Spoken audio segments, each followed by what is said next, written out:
Perkenalkan, nama saya Yohanes Dandi, kelas B, NIM B1021231049, nomor absen 6. Di sini saya akan membahas mengenai tugas ujian akhir semester dari mata kuliah pengantar akuntansi tipe A. Nah, untuk itu kita langsung saja masuk ke soal bagian pertama. Di sini ada terdapat 5 soal yang dimana memiliki petunjuk, yaitu cukup mengerjakan 2 soal dari 5 soal yang ada. Dari 5 soal yang ada, saya memilih mengerjakan soal nomor 2 dan nomor 3. Nah, untuk soal nomor 2 yaitu coba saudara analisis ketika perusahaan memutuskan menggunakan metode virtual dalam pencatatan laporan keuangan akuntansinya. Nah, apakah perusahaan perlu melakukan perhitungan fisik di gudang pada saat akan menyajikan laporan di akhir periode dan mengapa? Nah, di sini alasan analisis saya ketika perusahaan memutuskan menggunakan metode perpetual dalam pencatatan laporan keuangan di akuntansinya, perusahaan tetap memerlukan perhitungan secara fisik di gudang pada saat yang akan menyajikan laporan di akhir periode. Nah, untuk alasannya yaitu yang pertama tuh perhitungan fisik persediaan tujuan untuk mengungkap adanya transaksi persediaan yang tidak tertangkap oleh sistem elektronik. Misalnya, persediaan barang yang salah simpan, rusak, atau dicuri. Nah, hal ini penting untuk memastikan bahwa jumlah persediaan barang tercatat dalam buku sesuai dengan jumlah persediaan barang yang ada secara nyata di gudang. Untuk yang kedua yaitu perhitungan fisik persediaan barang juga bertujuan untuk mengevaluasi apakah perusahaan tersebut melakukan penyesuaian atau nilai persediaan barang, misalnya karena adanya penurunan nilai persediaan usang, terus ada atau persediaan kadaluarsa. Hal ini penting untuk memastikan bahwa nilai persediaan yang tercatat dalam buku mencerminkan nilai wajar persediaan yang ada di gudang. Untuk yang ketiga yaitu perhitungan fisik persediaan juga bertujuan untuk memenuhi standar akuntansi yang berlaku, misalnya PSAK 14 tentang persediaan standar akuntansi. Ini mengharuskan perusahaan untuk melakukan perhitungan fisik persediaan setidaknya sekali dalam setahun dan mencatat analisis jumlah persediaan yang tercatat dalam buku dengan jumlah persediaan yang ada secara nyata di gudang sebagai penyesuaian persediaan.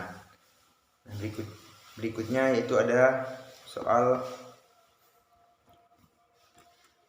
nomor 3 yaitu soal nomor 3 itu menurut analisis saudara apakah jurnal penyesuaian dan jurnal koreksi sama atau berbeda? Jelaskan. Nah, menurut saya jurnal penyesuaian dan koreksi adalah 2 hal yang berbeda, karena yang pertama itu jurnal penyesuaian adalah jurnal yang dibuat pada akhir periode akuntansi untuk menyesuaikan saldo akun-akun tertentu agar sesuai dengan prinsip akuntansi yang berlaku, seperti prinsip akrual, prinsip penandingan, dan dua saja, prinsip akrual dan prinsip penandingan. Jurnal penyesuaian membantu memastikan semua transaksi tercatat dan memberikan gambaran yang akurat tentang keberadaan keuangan perusahaan pada akhir periode akuntansi. Contoh, jurnal penyesuaian adalah jurnal untuk mencatat pendapatan yang belum diterima, beban yang masih harus dibayar, penyusunan aset tetap, amortisasi aset tidak terwujud, dan penyesuaian persediaan. Nah, untuk jurnal koreksi yaitu jurnal yang dibuat untuk memperbaiki atau mengoreksi kesalahan yang terjadi dalam pencatatan atau pembukaan transaksi akuntansi. Nah, ini baik kesalahan dalam nilai transaksi maupun kesalahan dalam klasifikasi akun. Jurnal koreksi juga membantu memperbaiki kesalahan pada periode akuntansi sebelum meningkatkan keakuratan catatan akuntansi pada periode berikutnya. Contoh, jurnal koreksi adalah jurnal untuk menghapus transaksi yang tercatat ganda. Nah, jurnal ini untuk menggantikan akun yang salah digunakan dan jurnal untuk mengubah nilai transaksi yang salah dicatat.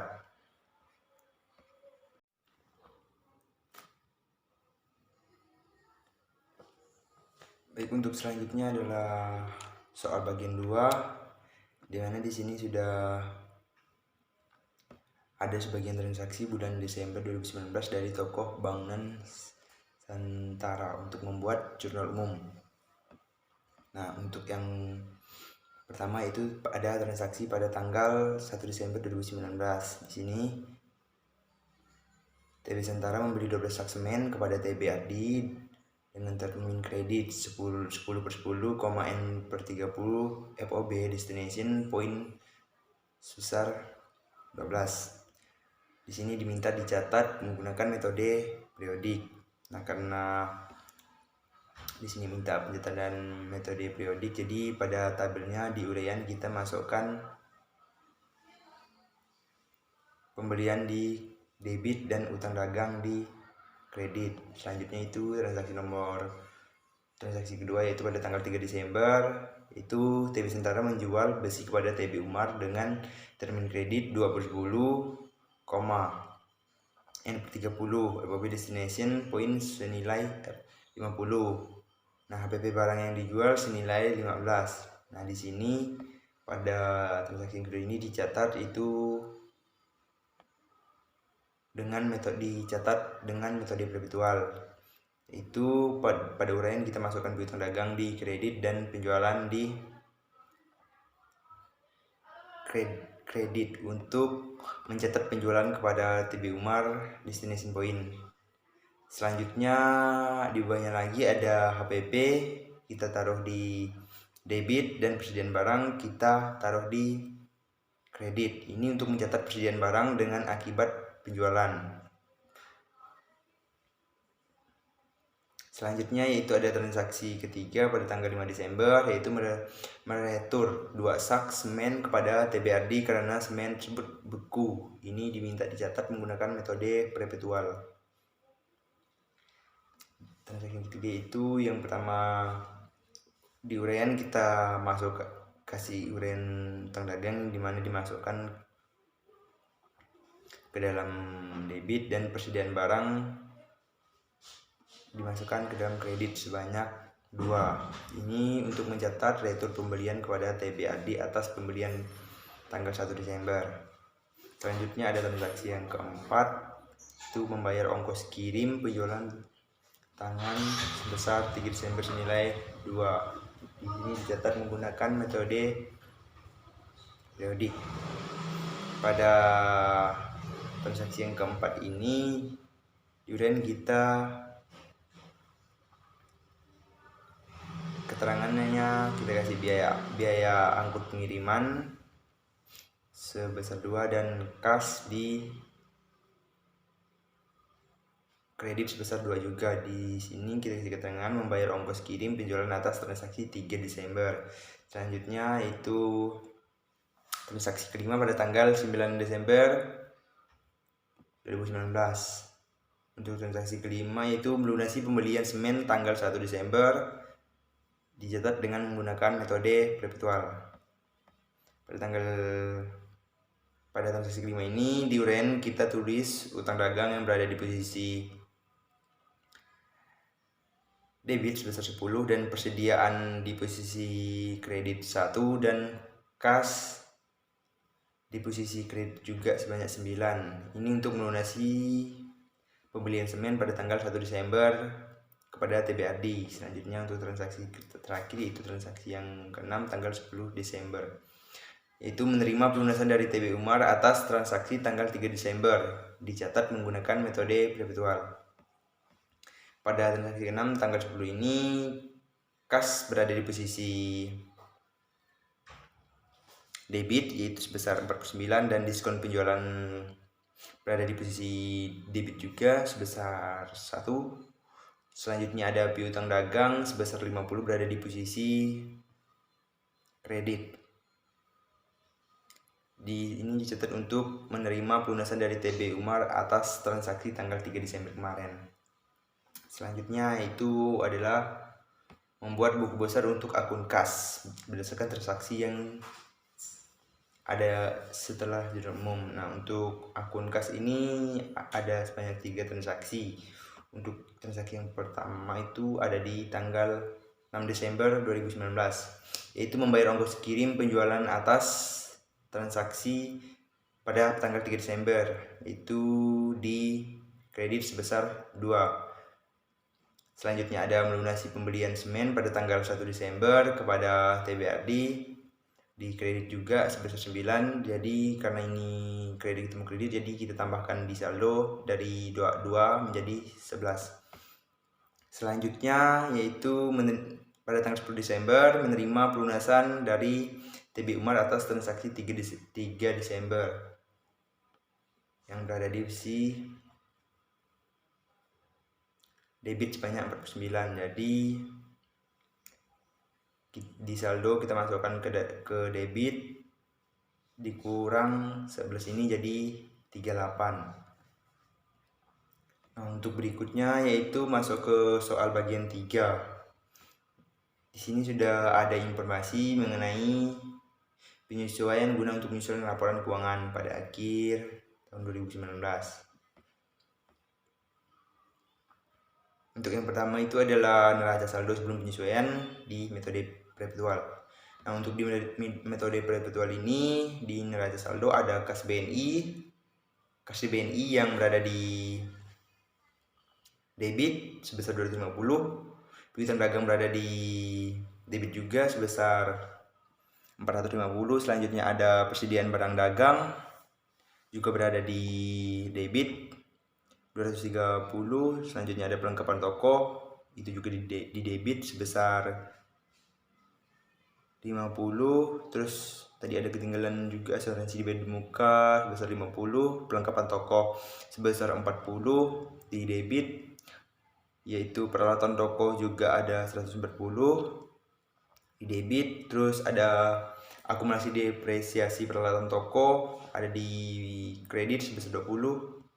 Terus peralatan kantor 60 di debit, akumulasi depresiasi peralatan kantor itu ada 15 di kredit. Lalu utang dagang ada 20 di kredit juga. Terus ada utang gaji tidak ada utang gaji, di gaji nyaman dibayar semua. Untuk beban yang masih harus dibayar juga tidak ada. Terus ada utang bank itu sebesar 30 di kredit, utang bunga itu tidak ada. Terus ada modal saham itu 25 di kredit. Terus ada saldo laba pada tanggal 1 Juni 2019 ini sebesar 120 di kredit. Selanjutnya ada dividen 40 berada di posisi debit. Dividen ada penjualan yaitu sebesar 1.960 berada di kredit. Terus ada lagi retur dan potongan penjualan di debit sebesar 30. Ada diskon penjualan juga, ini berada di debit juga sebesar 25. Selanjutnya harga pokok penjualan ada 600 di kredit, beban gaji penjualan juga ada 130 di debit. Terus ada beban-beban yang ke bawah ini semuanya masuk di debit. Terus ada beberapa beban yang tidak ada, kayak depresi peralatan toko, kelengkapan toko itu tidak ada. Terus ada lagi beban bunga, beban peralatan kantor, dan beban asuransi, dan dengan total 2.190. Total hasil akhirnya adalah 2.190. Selanjutnya ini ada jurnal penyesuaian di metode perpetual. Nah, untuk di metode perpetual ini akun-akun yang harus Sesuaikan yang pertama itu adalah harga pokok penjualan, di mana harga pokok penjualan ini ada di posisi debit dan persediaan barang dagang berada di posisi kredit. Ini untuk mencatat penyesuaian persediaan. Selanjutnya itu ada beban asuransi yang berada di debit dan asuransi dividend muka berada di kredit. Ini untuk mencatat biaya asuransi sampai 31 Desember 2019. Selanjutnya itu ada beban perlengkapan yang ada di posisi debit dan perlengkapan ada di posisi kredit. Ini untuk mencatat penyesuaian perlengkapan. Selanjutnya itu ada beban depresiasi peralatan toko yang dicatat di debit, terus ada akumulasi depresiasi peralatan toko yang dicatat di kredit. Ini untuk mencatat penyusutan peralatan toko tahun 2019. Selanjutnya ada beban depresiasi peralatan kantor yang dicatat di debit dan akumulasi depresiasi peralatan kantor yang dicatat di kredit. Ini untuk mencatat penyusutan peralatan kantor. Selanjutnya ada beban gaji, administrasi ada di posisi debit dan utang gaji berada di kredit. Ini untuk mencatat gaji yang masih harus dibayar. Terus ada beban gaji penjualan sebesar 50 juga, utang gaji juga sebesar 50 di kredit. Ini untuk mencatat gaji yang masih harus dibayar juga. Selanjutnya ada beban listrik, air, dan telepon toko. Itu ada juga beban listrik, air, dan telepon kantor. Itu dua-duanya sebanyak 4 berada di debit. Terus ada lagi di bawahnya beban yang harus dibayar, itu sebanyak 8 berada di posisi kredit. Ini untuk tagihan listrik, air, dan telepon yang harus dibayar per bulan Desember. Jadi ada yang terakhir yang harus disesuaikan yaitu beban bunga. Beban bunga kita letakkan di posisi debit, sedangkan utang bunga kita berada di posisi kredit. Ini untuk mencatat penyesuaian beban pada bunga. Nah, selanjutnya itu ada neraca saldo penyesuaian sebelum penyesuaian metode periodik.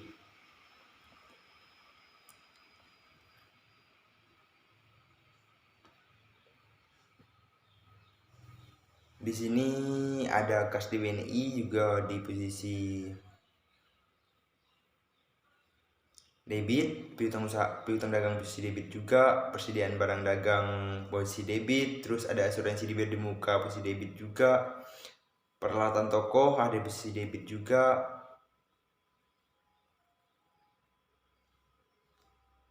terus ada akumulasi peralatan toko itu berada di posisi kredit sebesar 20. Ada utang dagang juga, peralatan kantor ini ada di posisi debit, terus ada utang dagang itu di posisi kredit sebesar utang dagang sebesar 20. Depresiasi peralatan kantor sebesar 15, terus ada utang gaji itu tidak ada. Terus beban yang masih harus bayar juga tidak ada. Terus selanjutnya itu ada utang bank sebesar 30.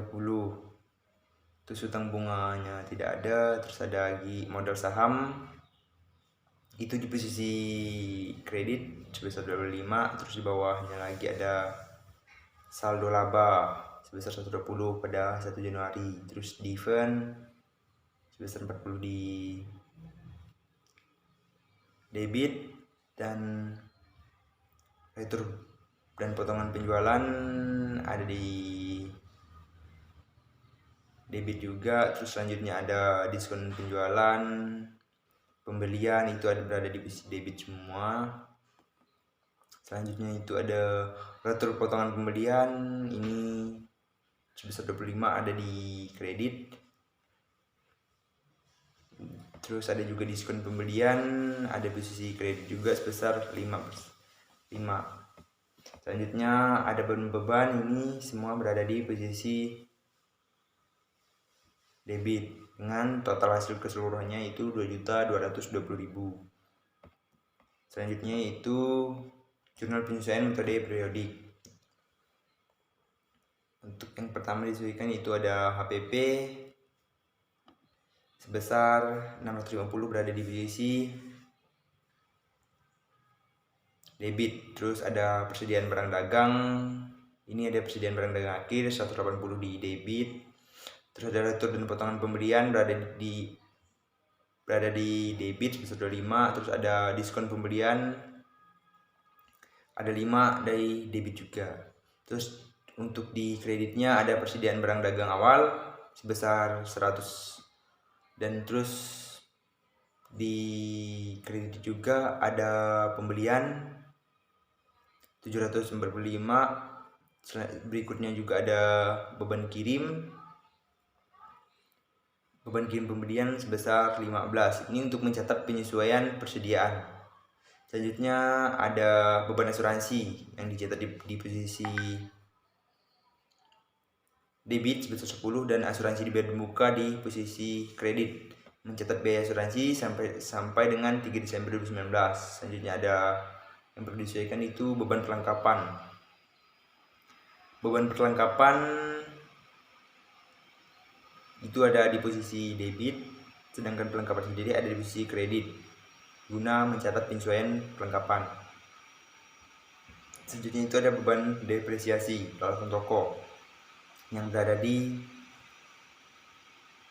debit, dan akumulasi depresiasi peralatan toko itu berada di kredit. Ini untuk mencatat penyusutan peralatan toko. Selanjutnya ada beban peralatan kantor. Beban depresiasi peralatan kantor sebesar 10 itu berada di posisi debit, dan akumulasi depresiasi peralatan kantor ada di posisi kredit. Ini untuk mencatat penyusutan peralatan kantor. Selanjutnya ada beban gaji administrasi sebesar 50 di debit dan utang gajinya sebesar 50 juga di kredit. Ini untuk mencatat gaji yang harus dibayar. Selanjutnya ada beban gaji penjualan juga ada 50. Terus ada utang gaji 50 juga di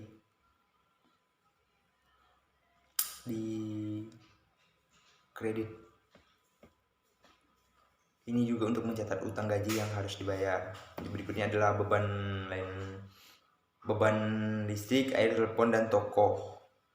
Di toko itu berada di posisi debit juga, sedangkan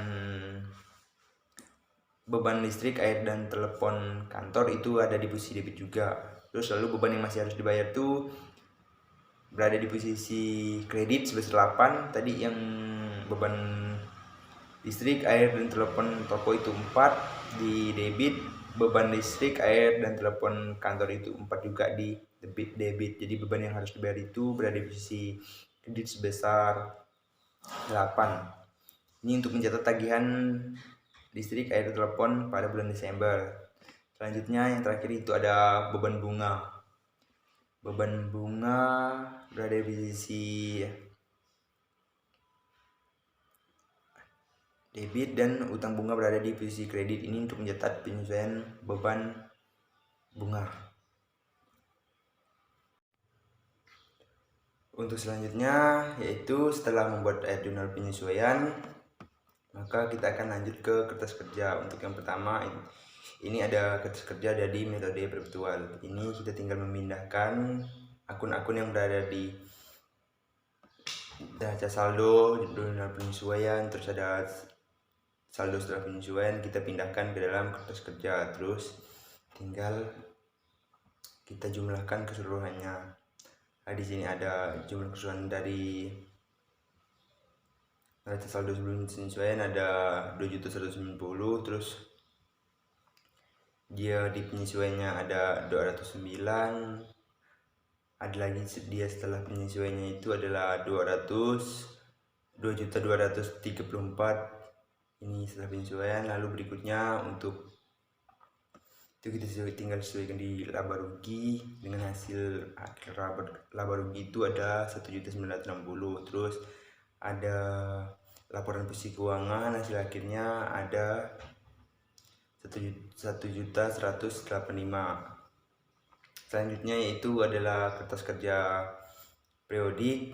Ini sama, kita tinggal pindahkan akun-akun yang berada di transaksi sebelumnya ke dalam kertas kerja. Contohnya akun-akun yang berada di neraca saldo kita pindahkan, di penyesuaian juga kita pindahkan, lalu di daftar saldo setelah penyesuaian kita pindahkan, lalu masukkan ke dalam laporan keuangan dan ekstra rugi. Di sini hasilnya sama seperti yang di perpetual, itu yang dimana laporan posisi keuangannya itu 1.185.000 dan di ekstra ruginya 1.960.000, sedangkan di daftar poin setelah saldo itu sebesar 2.324.000 dan di penyesuaiannya ini agak berbeda. Di penyesuaian